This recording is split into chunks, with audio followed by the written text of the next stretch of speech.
Welcome back to our second annual SBA Innovation Ecosystem Summit.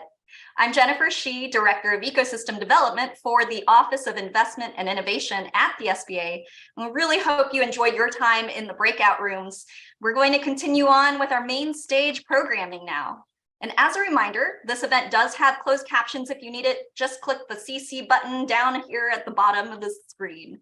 We also have two chat options. Most of us are hanging out on the stage chat, so make sure you find the tab on your screen that says stage to click on it to join the conversation. And if you experience technical difficulties at any point, just try refreshing your screen. That usually takes care of the issue, or you can email support, S-U-P-P-O-R-T, at est.us, and we'll do our best to troubleshoot. We also encourage you to share your learnings and highlights from this conference on social media using the hashtag ESO Summit 22 and tag us at SBIR.gov on Twitter. So this next panel is very exciting. It's going to highlight what's ahead for innovation from a federal government perspective. And with that, I'm going to welcome to the stage our moderator, Melissa Roberts-Chapman, Director for Regional Entrepreneurship at the Federation of American Scientists. Melissa has worked at the nexus of policy, entrepreneurship, innovation, and economic development throughout her career.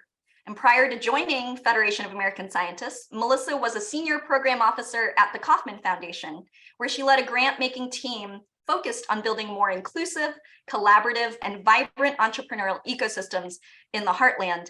And I had the great pleasure of getting to recruit her to be reviewers for our past prize competitions, as well as actually getting to meet MRC in person in Kansas City not too long ago. So a reminder to put your questions in the hop-in chat or Q&A, and over to you.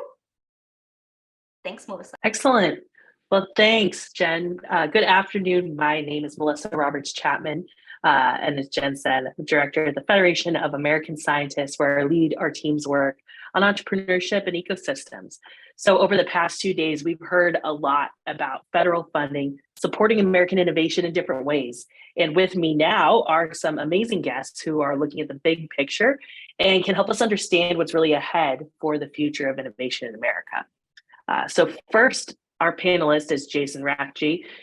He is the previous director and a co-founder of AF Ventures and AFWorks, both of which are the innovation arms for the U.S. Air Force. In addition to this, it was just announced last week that Jason will be serving as the director for the brand new Office of Strategic Capital. This new organization was created by the Department of Defense to route more private sector money towards key technology areas like quantum computing and advanced materials. Congratulations, Jason, and welcome to the panel. Our second panelist is Adair Morse. Adair is the Deputy Assistant Secretary of Capital Access at the Office of Domestic Finance. She is also Associate Professor of Finance at the Haas School of Business at the University of California at Berkeley, and a fellow at the Berkeley Center for Law and Business. Morse holds a PhD in finance from the Ross School of Business at the University of Michigan and master's degrees in statistics and agricultural economics from Purdue University. Her research covers the areas of household finance, impact investing, entrepreneurship, corruption, and asset management. So welcome, my fellow Midwesterner, to the stage. And then finally, Tiagananda Gopal. Dr. Tiagananda Gopal works in the National Science Foundation's Directorate of Technology, Innovation, and Partnerships, where he is the Division Director for the Division of Innovation and Technology Ecosystems. And before joining NSF, Dr. Nanda Gopal spent 10 years as a member of the technical staff at Bell Labs, and he holds 38 patents. How accomplished. Thanks all three of you for joining us today. We're really looking forward to an exciting conversation, and I'm going to start right away with our first question. And just to set a little context, we all know that entrepreneurship, and specifically the rate of firm formation, has trended down over the last 30 to 40 years. And today, collectively, billions of dollars are being spent to improve and increase the level of innovation and commercialization that we have across the country. And you can name programs that are new, like the Build Back Better Regional Challenge or the NSF Engines program. You can name programs that have been part of our ecosystems for a long time, like the EDA's Build to Scale Challenge, the Growth Accelerators program, or even just the SBDC network.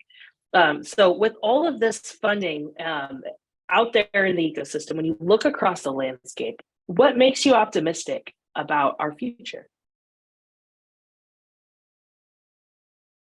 Well, I can go first, since I seem to have the off mute first. I think it is a very optimistic time, mainly because there is recognition from all quarters of not just the private sector, but also the federal government, that entrepreneurship, in some sense, is very critical for helping the nation stay ahead of everybody else in this competitiveness game, right? And again, when I say everybody else, I'm clearly talking about every other country in the world which has seen the US formula, studied it carefully, and they have seen it play out in Japan and South Korea and other countries. And they're now saying, okay, maybe that's exactly what we need to do. We need to keep investing in R&D. We need to keep investing in business creation, because that's what keeps the US ahead of the pack. And when they start doing it, clearly it starts creating a competition for talent. It starts creating a competition for capital. And we are seeing the signs in terms of how many people, talented people are migrating to our shores, right? And what other options they have. And that has in turn created a sense of urgency for lawmakers on the Hill and successive administrations of both parties to say that entrepreneurs, small businesses and medium businesses are in some sense the backbone that we really need to support and scale as quickly as possible. And I think that recognition and support is essentially why I feel highly optimistic that we are starting a big movement now. That's great. And Adair, what makes you optimistic? Yeah, tagging on that, let me just dig into some specifics. I think the landscape right now with the private sector looking at the IRA and the BIL, the infrastructure package and CHIPS, the opportunities for investment have never been more out there as we look at the transition economy, as we look at the lessons that we've learned on supply chain and the need for resiliency and the need to change our supply chain also in reflecting the transition that we're going through with regards to the energy transition and the accompanying sector landscape. But that is all, that's out there. And what that's out there, and then the federal government is saying, is it not just out there, but we're putting the money out there in the public sector to stimulate the private sectors to come in and do this innovation, to do the partnerships with us in energy,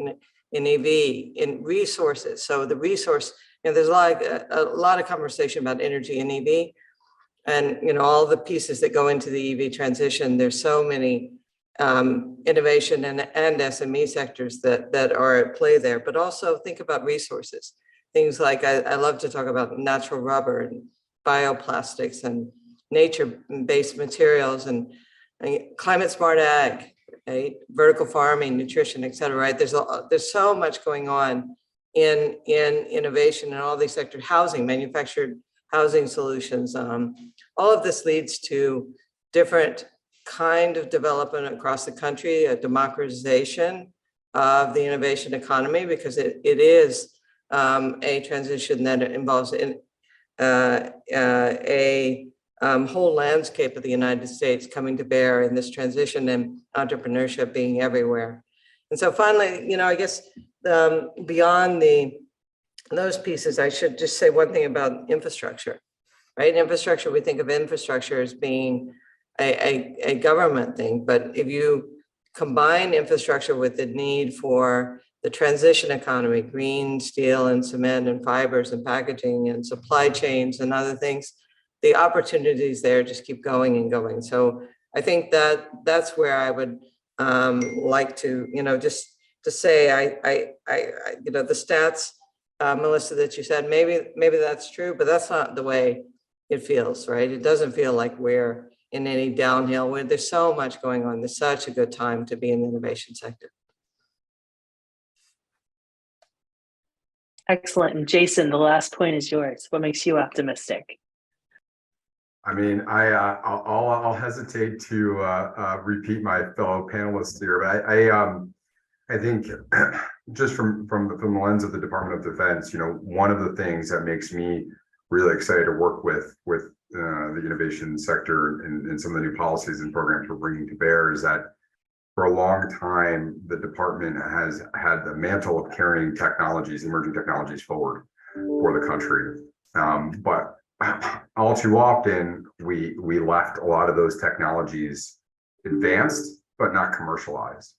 And finding ways to help drive commercialization of the investments to support the value capture from the value creation that the country has invested in is now something that the department is extremely focused on and working with our interagency partners, through this program. I've had the great opportunity to meet and get to know folks like Adair, who've helped the DoD think about ways to carry these technologies over the proverbial valley of death. And I think from an ecosystem perspective, in order to capture value from all the value that the taxpayer has created through these investments, by finding ways to drive capital, drive influence, and support companies who are working on really hard problems, doing really difficult things. Many of the companies are baked with founders who've spent their entire academic and industrial careers working on these technologies, and give them an opportunity to really bring those to bear in support of not only national security, but economic prosperity is something that I am deeply excited about, and working off of the great programs that have already come to bear and trying to help accelerate these the technologies into products and goods in support of the consumer and of the department is going to be hopefully a revolution in finance available to companies that are in this space, and I'm really excited about seeing these things get over the line. That's great. So building on your comments, Jason, about kind of the importance of interagency relationships and collaboration, I'm curious, how do you think about each of you, all these programs that are created today, working together across the government to make a real impact? I think about all of the down payments that we're making on kind of our national cluster and innovation ecosystems right now in the form of these massive funding commitments. How will the government work together across the many different agencies to ensure that there's sustainability to these efforts and that these clusters continue not just to be seeded, but to grow over time? I think on the note of the interagency relationships, and something to highlight for the community, was the first big program activity that we had the opportunity to launch within the Office of Strategic Capital was a partnership with OII on an SBIC initiative focused on critical technologies. It was an extremely exciting opportunity for the department to learn from the SBA's work in this space, to partner on driving these capital instruments in support of our critical technology areas. Things like, if anybody's interested, what are your critical technology areas? There's 14, they're all published, it's all public. Things like advanced materials, biotech, quantum. The opportunity that we have to partner and rely on expertise is something that is an incredible opportunity for the government to work across the interagency in a way that we can really link these things together. All of our departments maybe are doing something in the innovation space, but all of us have actually very strong focus in one key area. And so, opportunities to execute the Office of Strategic Capital, we're going to be working closely with Treasury, with OMB, with SBA and other government agencies, certainly Commerce. After this, I'm talking at the Microelectronics Commons initiative, which is a result of CHIPS that Adair had mentioned earlier. And the reason why the department and these other agencies who are experts in finance and capital markets are partnering is because the department brings a significant amount of DoD technical expertise, owning technological development and really carrying the mantle for the country in a lot of these key technology areas, as well as caters to an extremely important customer segment, and that's our military services and our national security posture globally. So, I think the opportunity we have from a DoD at the lens looking in, it's something I've been really excited to see working with my interagency partners, is that everybody's coming to the table, trying to bring their strengths and understanding how we collaborate on some of these programs. And it's from a very selfish lens in the department, we've benefited greatly from these partnerships already, and are looking forward to continuing that work. I can jump in and add a few more comments to what Jason just said, but he pretty well summed that up. I was just emailing Jason this morning about the SSBCI program, in which state venture capital programs might be interested in hearing how you could think about using, I'm just going to say the word engineering, but that's not the right term, but engineering expertise that might be in a defense or a energy, DOE, or in some commerce or USDA, or one of the departments that brings that scientific engineering skills with the finance geeks, the SBA and Treasury and other folks like that. Obviously, some of the departments have finance geeks too, but we do the financial programs, and how to combine that. And I would be remorse if I didn't mention skills, right? Labor. DOE has programs in apprenticeship. Of course, Department of Labor and Department of Education have programs, commerce in their EDA programs. All these focused on skilling the population to where the population can most be advantaged for the households to grasp this innovation economy. And as a VC, and you care that the labor is going to be there for your companies that you start. So combining all these efforts is what we've been doing since I got it here at Treasury and about almost 2 years ago now, and really trying to work toward how we can do a better job of bringing the whole package, and doing also regional place-based strategies is another way that we focus in on bringing the whole package to the population. And again, the innovation economy and the private money embedded in that is critical, and the expertise that the innovation intermediaries bring to the table. Yeah, I'd say that I agree with everything that has been said, and I'll call out specifically the role of SBA and EDA in acting as a glue for this particular community, coordinating activities across the federal government. I think Jennifer has done, and her team have done a fantastic job in linking up, for example, the NSF Engines program with the BBBRC, and of course with the upcoming regional technology hubs. We have been having those regular conversations. And I'm looking forward to working with Jason and his team because there are some overlapping interests in investments in critical technologies and bringing technologies to market as quickly as possible. Taking graduated SBAR companies, for example, that need access to greater capital to scale up in this critical tech. So I think that is something that is happening on an organic basis, I think, through the efforts of coordinating entities and people, right? One thing I would say though, right, there's always the one challenge to watch for is the fading that will happen over time. Most of these relationships happen because there are motivated individuals, and again, there are a lot of them in the federal government who really care about and are passionate about the mission of these agencies and how they can make these mission succeed better by building better, effective partnerships. And of course, if you think of us as a social network, each of us are connected to each other, and we have these connections. The strength of the social network is in the level of interactions, and how that level of interactions, however, are triggered, are prompted by you, the listeners, the stakeholders.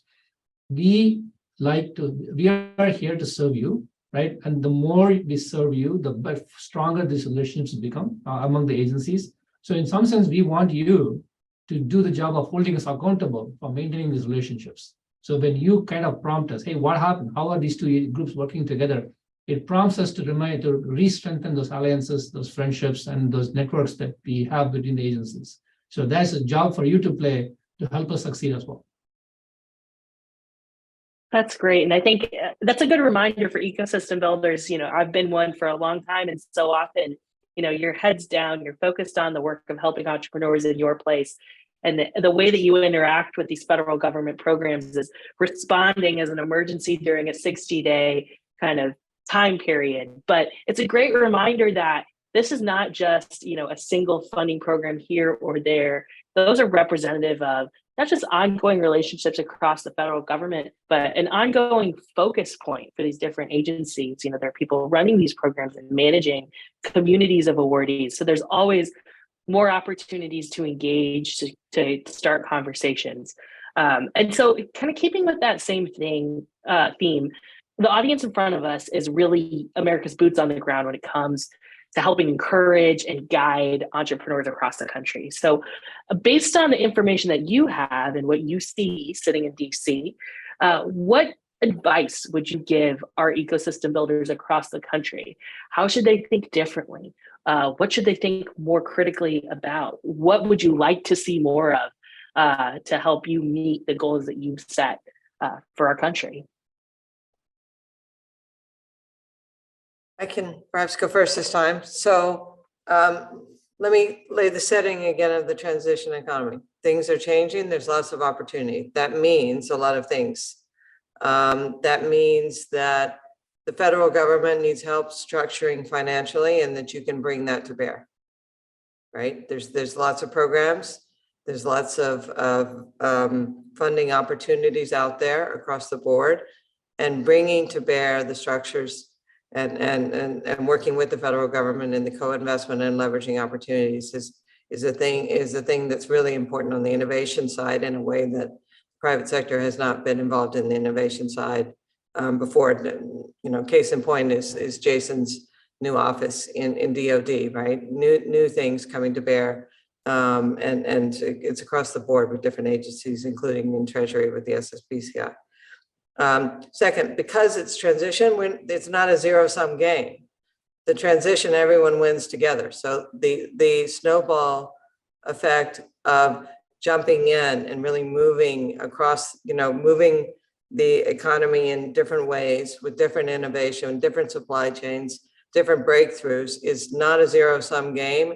And we should all work together as best we can to move that in everywhere in the country, right? The interesting and wonderful part of this transition is that it is not geographically limited, but is going to be powerful across all states and territories, and hopefully has spillovers to the tribal nations, who we should be supporting deeply as well. And then finally, what else you can do? Hold forums, do more gathering over different programs, right? Do more helping to think about how programs can be building wealth for disadvantaged communities during this transition, right? It's not just about, when we talk about the just transition, it's not just that there are communities that are going to face climate events. It's that we could actually mobilize the new opportunities to build wealth, entrepreneurial wealth for communities that typically get skipped over or disadvantaged in other ways. So, I'd like to leave with that thought of really, let's figure out how to make the transition and these opportunities, new manufacturing, new supply chains, all of that work for the country as a whole, and help the federal government with all kinds of partnerships and bringing what you have to bear to work with what we're bringing to bear. Thanks, Melissa. I'll amplify everything that Adair said, and I'll add one additional emphasis area for ESOs to focus on. And I think the federal government is the source of large amounts of investment, right, and across the different agencies that that many of you typically work with. And the thing to remember, at least from my vantage point, is the federal government comes in much later in the innovation game, right? So before we can fund somebody with with a lot more money, there has to be a lot of legwork done to build the supporting infrastructure, right? To build those relationships, and often that and even teach people about the value of entrepreneurship, which are all the things that you do. And I'm sure you know this, and this doesn't have to be repeated, but that it really hinges on the support from the local governments and the state governments to a large extent. So they become vital partners, which federal government doesn't often really directly engage, right? And often the conduits for such engagements are through organizations like you. And I think ESOs should really try hard to build those strong relationships with the local and state governments, because they essentially create the foundation on which you can take additional federal investment and build a much stronger regional innovation ecosystem.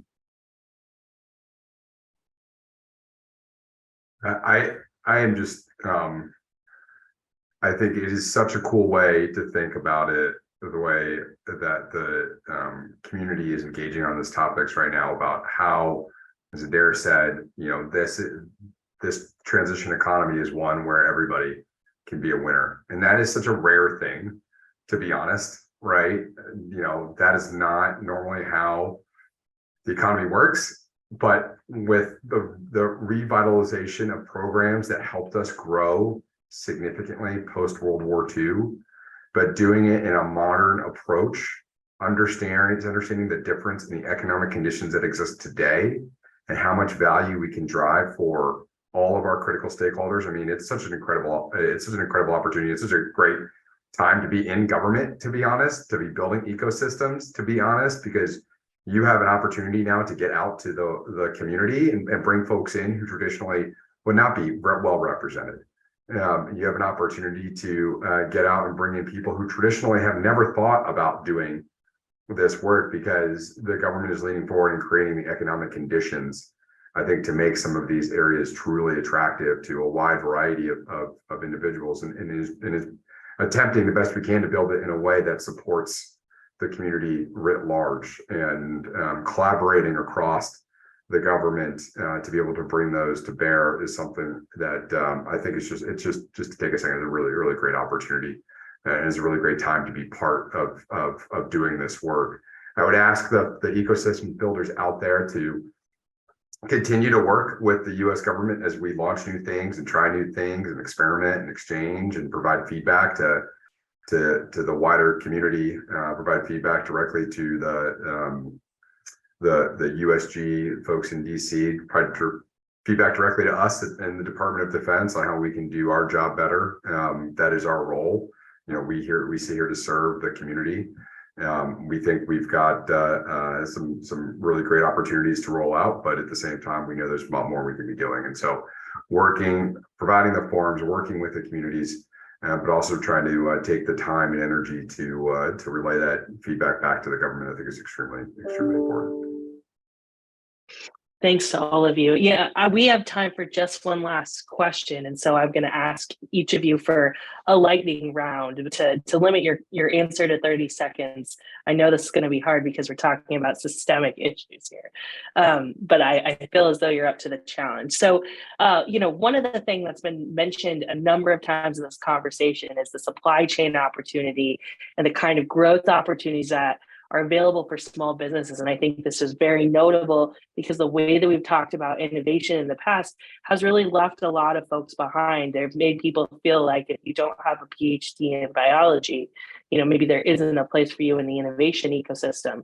So in this new age, put an exclamation point on us. What opportunities are there to become both more competitive and more inclusive and equitable as we build the kind of economic system that's going to take us into the future?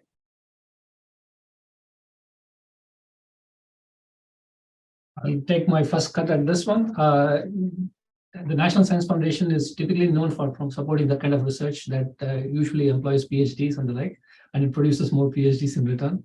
However, I would say the creation of this new directorate that I'm part of, the Technology Innovation and Partnerships Directorate, is an intentional effort by the NSF in recognition of the fact that innovation no longer requires a PhD, and it doesn't have to happen through a traditional pathway, right? And therefore, what I would say is stay tuned to the programs that we are launching. The NSF Regional Innovation Engines being the very first one. We have another program for workforce development called Excellent, experiential learning for emerging and novel technologies. There are many more to come, and we are trying to change the culture, then this narrative that requires people to expect such high levels of achievements to be recognized as innovators. So, we are cognizant of the fact, and I know that there's a cultural change that needs to happen, but stay tuned, and we'll promise you more action from our side. We have an economy that has just tremendous natural resources and a tremendous creative education and human capital environment. So these things combined into the transition economy mean we need to find better ways, and we have to use the natural resources in our inputs. And that's a local statement, to use regional focus in our supply chain and to make sure that labor everywhere is part of that new innovations, impetus to bring the movement up everywhere across the United States. And I think it works in this transition and this resource-based need with the energy moving as well as the supply chain. Yes. Well, and Jason, I hate to cut you off and not give you an opportunity to answer that question, but I think we're out of time. I want to make sure we keep the conference on schedule. But thanks to all of you for your really thoughtful comments today, for all the work that you're doing. And we're going to take your charge. We're going to be vocal. We're going to tell you what we need on the ground, and we're going to get involved. Thank you so much. Thank you, Melissa, Jason, Adair, and Tiaga. Our audience, let's give them an emoji or a Giphy round of applause. Whoop, whoop. Also, thank you to Jennifer Shee for sharing those links in the chat. As Britton Ellswick stated, Jennifer is the unsung hero of that session. And if you're like Kenny Mitchell in the chat and have infinite tabs open because of all the links that are being shared, we're actually compiling these links, which will be available to you on the americaseedfund.us website. So bookmark that site, then come back to it and access all the links that we're sharing today. If you've just joined during the session, welcome to the SBA Innovation Ecosystem Summit. We're going to take a brief break. And when we come back, Jennifer Shee will lead a fireside chat discussion with Jordan Blaszczyk, COO and co-founder of America's Frontier Fund. Stay tuned.